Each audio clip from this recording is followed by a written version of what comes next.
سلام دوستان، حالتون چطوره؟ امروز اومدم بهتون آموزش بدم که چطور میتونید داخل GTA آنلاین بلاک کاستوم بسازید.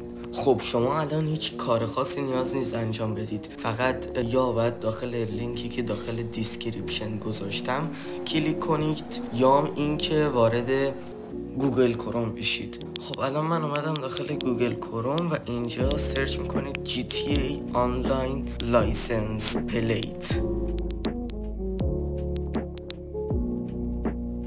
خب دوستان الان اینجا اولین سایتی که براتون میاره راکستار گیمه که میزنید روش که وارد سایت راکستار بشید.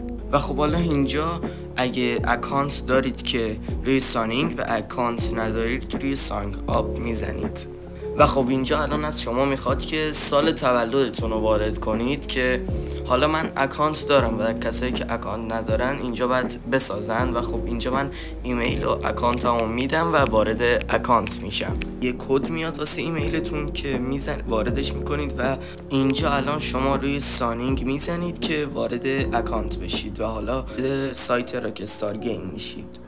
خب اینجا زمانی که ساینینگ کرده باشید اون بالا براتون عکس پروفایلتون رو میاره که پول و لول و تمامی این چیزها رو نشون میده. خب حالا ما کاری به این نداریم، اینجا روی نیو اد اودر کلیک میکنیم و حالا هر چیزی که بخوایم میذاریم. حالا من یک میذارم و اینجا حالا دور پلاکمون هم انتخاب میکنیم که من مشکی میزنم و اون پایین روی گزینه نکست کلیک میکنیم.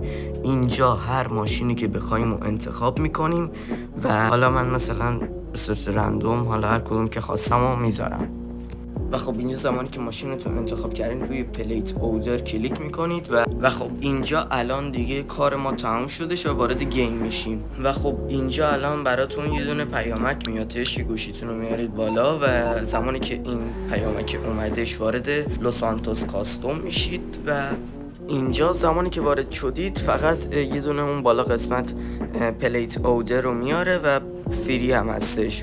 ضربه در میزنید و پلاکتون میفته روی ماشینتون، همین. و دایره میزنید که از اونجا خارج بشید. خب دوستان این بودش از این ویدیو، امیدوارم لذت برده باشید. اگه خوشتون اومد حتما لایک کنید، سابسکرایب، کامنت انگلیسی بذارید که سواتون نپره. و تا ویدیوی بعدی خدا نگهدار.